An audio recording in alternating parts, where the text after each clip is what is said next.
This Steve Jones Show podcast is now loading.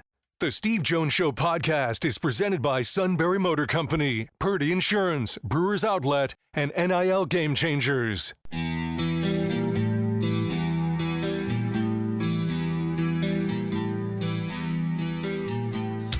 Bringing you an in-depth look at Penn State sports and more. This is the Steve Jones Show on News Radio 1070 WKOK.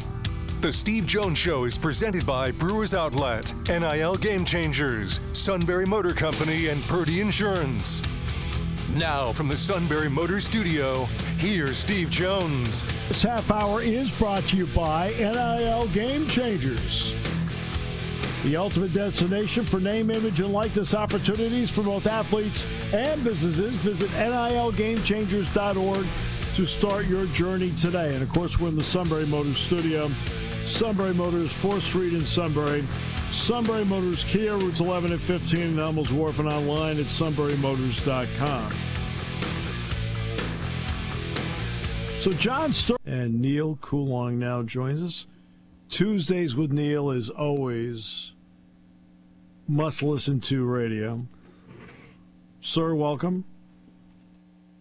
As always, the thin slice of heaven to be here. Thank you for having me. Yes, and we do define thin slice. All right, so here we are. We're now here. The blue-white game's over with, the concentrations on the transfer portal and the draft. The draft itself. Quarterbacks are going to dominate the first part of this draft. Okay, so they'll dominate the first part of it, but is it worth it based on the people that are there and the people that need to pick them? It's funny. I was talking to somebody just earlier today about this. I find it interesting. Every year, what ends up happening is your latest mock draft, like your mid to late April mock drafts, will find a way to put 4 quarterbacks with the first 4 picks. Right. This is the time in which you would think the evaluation has been done, whatever legitimate info you're getting from anybody is at its peak. The most of it is out there. You have the most amount of information on which to ask questions. And you've seen every iteration of every mock draft, yet they'll do the one thing that has not happened in the history of the draft, which is draft 4 quarterbacks in the first 4 picks. It seems quarterbacks might have an emphasis in this game. I don't know. Maybe that's something to do with that. But I honestly, talent-wise, I don't think that this is the exception to every other draft class.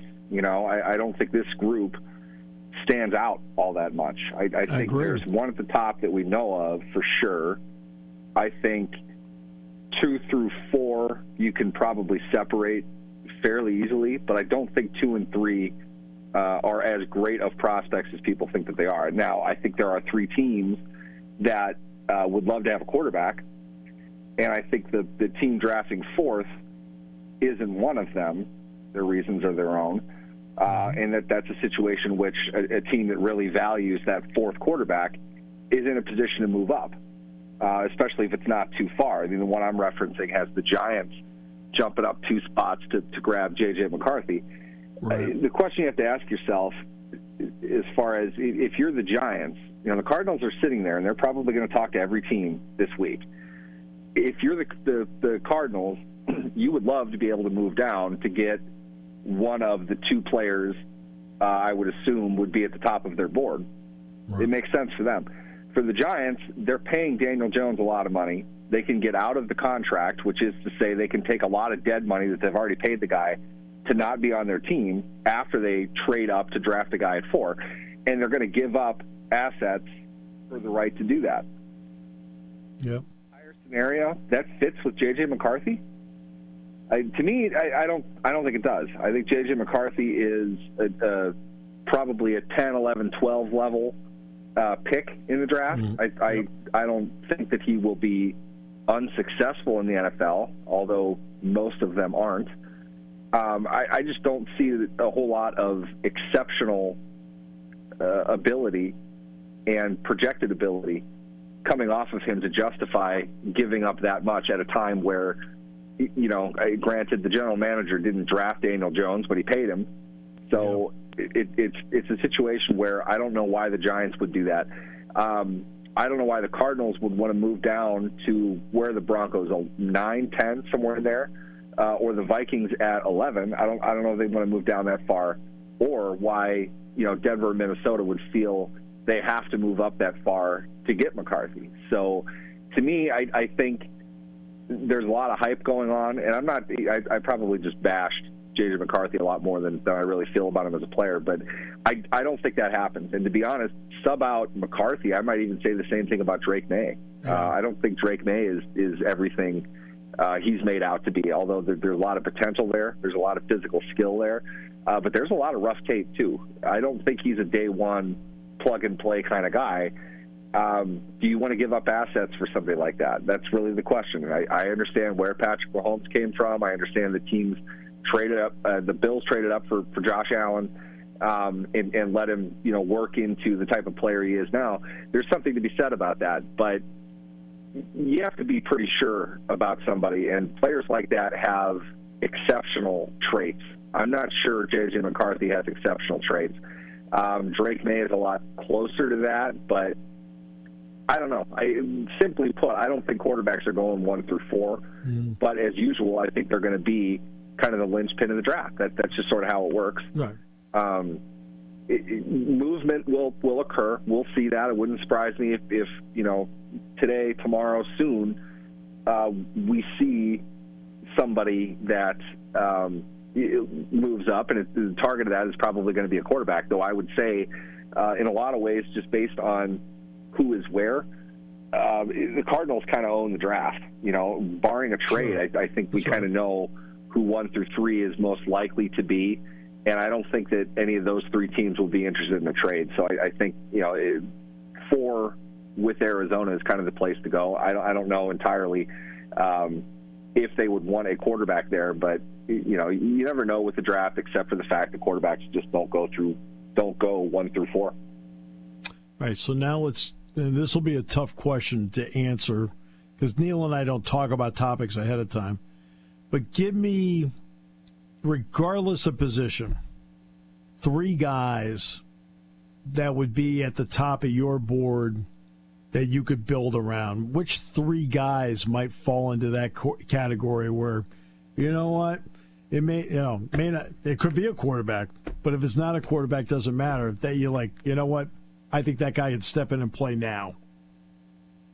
It's kind of cheating, but I think you do need to say Caleb Williams would fit that bill pretty well. If that's a gold standard, which it probably is, although I would say that I don't think that Williams is a better prospect per se than, say, Trevor Lawrence was coming into the NFL.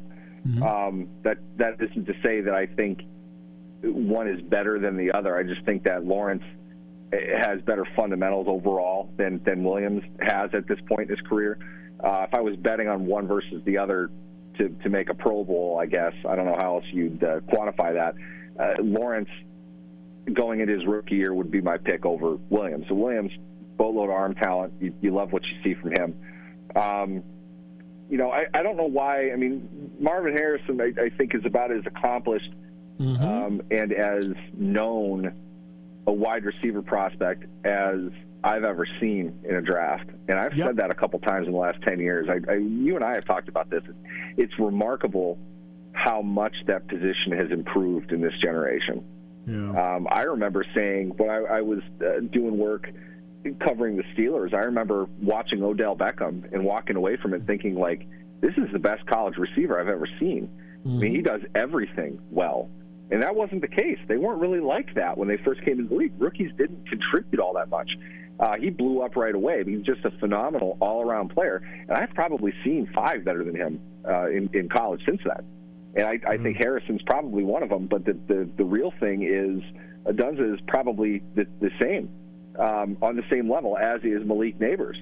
So you're looking at 3 receivers that all of them are high-level guys. These are 100-plus target guys as rookies. I think they can be, all route, all distance, high target, 8-9 targets a game from the start. And it's exciting to watch them. Neighbors is I'm biased. I'm a big fan of the LSU receivers. I've different coaching staffs in and out. I've loved how they've developed their receivers. Ohio State obviously is excellent in that capacity as well. They're the tip of the spear. I don't know, maybe that's another debate for another time, which one has done more overall, but Ohio State, probably has the edge nowadays. But you put Neighbors side by side with Harrison. Honestly, for me, I would almost rather be picking second in that, because I wouldn't want to have to choose between one or the other. I'd rather just take the other one. The differences between the two I don't think are significant, but Harrison is as complete a receiver prospect you're ever going to see. He doesn't really have a flaw. Overall, just, if the Chargers were to land him, I think you're hearing Jim Harbaugh saying, this is why I took this job. Everyone thinks it's Justin Herbert. It was where we were in the draft and my ability to get this guy drafting 5, not 2, not 3. I didn't have to say, is this position valuable enough? He didn't have to have that argument. He let the draft play itself out. Everyone else is going to do what they're going to do for the quarterbacks. I've got an elite level talent that's drafted for his abilities, drafted way lower than he should be in a vacuum. Honestly, I think Neighbors is the exact same way. And then Odunze, you look at all three of them together, it's incredible how good they are. Overall, these are guys that are going to step on the field right away and play. I probably went way off subject on that, but no, because look, I'm the type.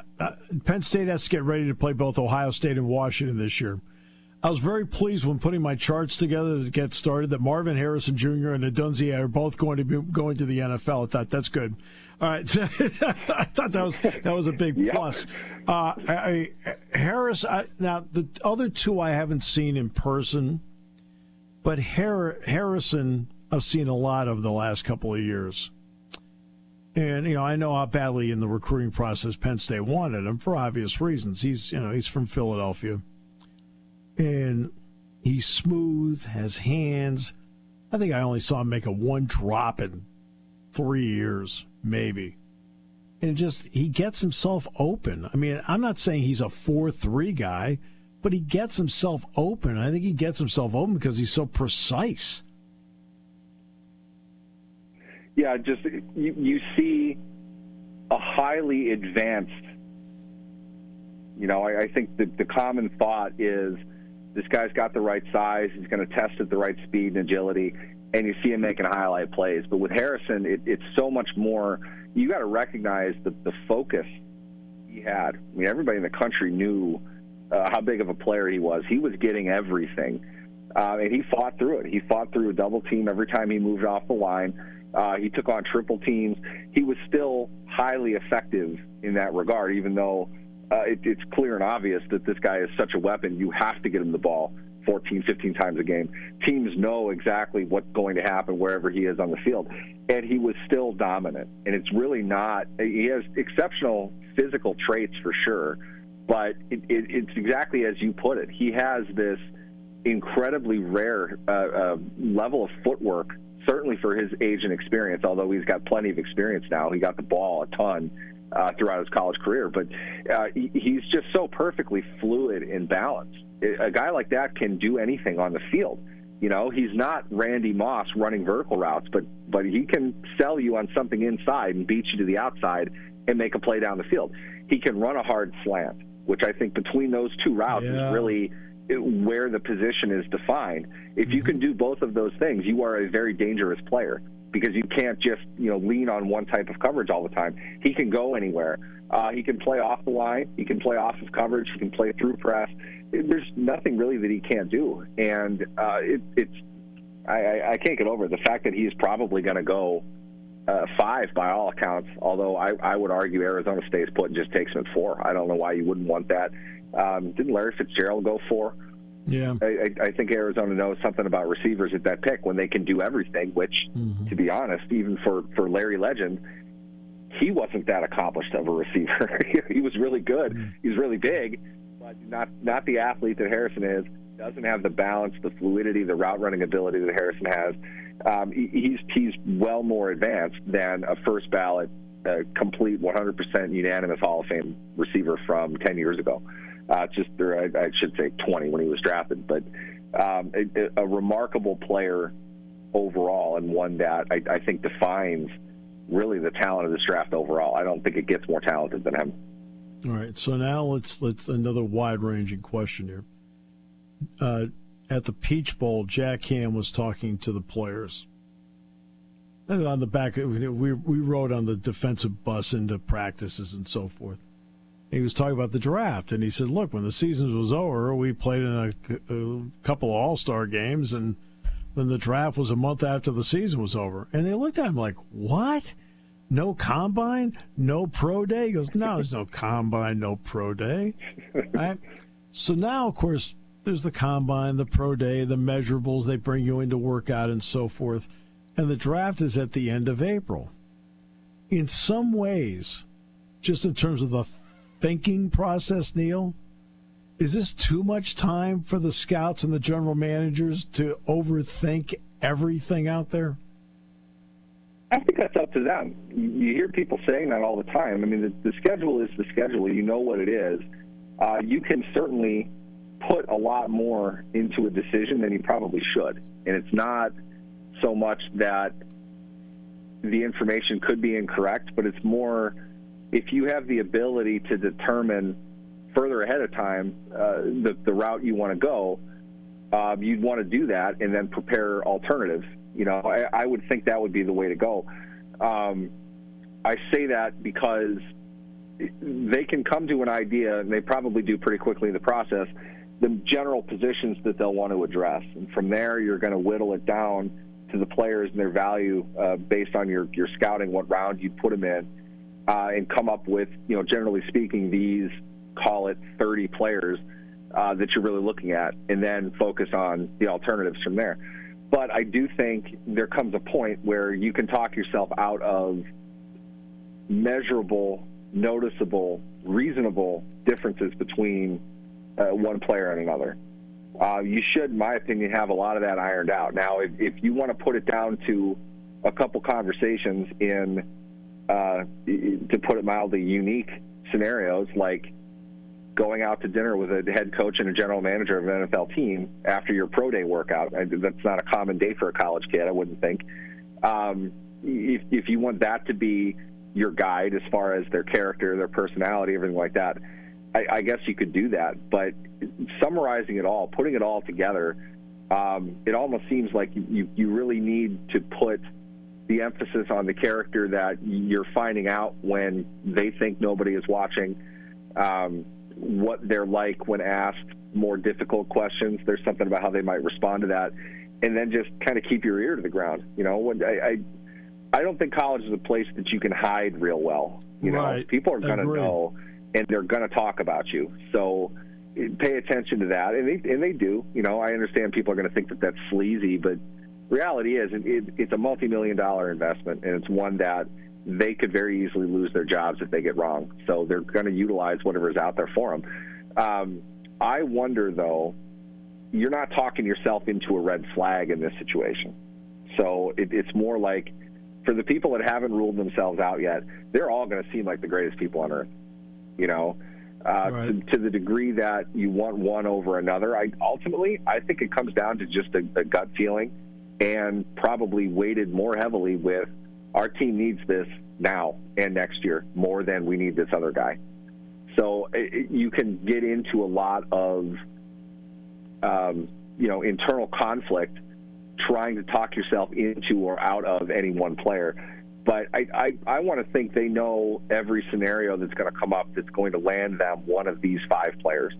By this point, I think they have a good idea of that. They're not going to cop to it, but when are you going to do it if not 9 days before the draft? You probably should be doing nothing but random scenarios with in-person, in-staff people that scout certain teams, kind of get a sense of the direction they're going to go in, or set stuff up in case this happens. Practice it all ahead of time, so when you're on the clock, it's not like a panic decision. You don't have to now decide this is what you want to do. That just doesn't seem like a good way to make a decision.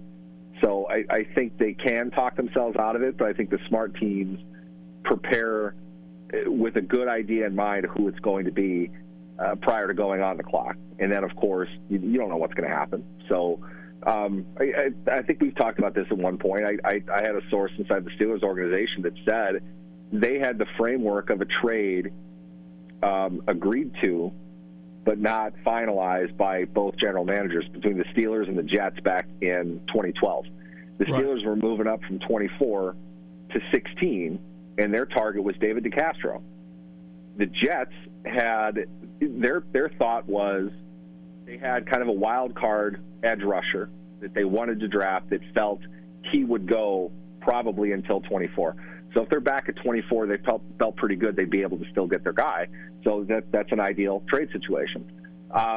Seattle surprised everybody by taking that surprise player, West Virginia's Bruce Irvin, at 15.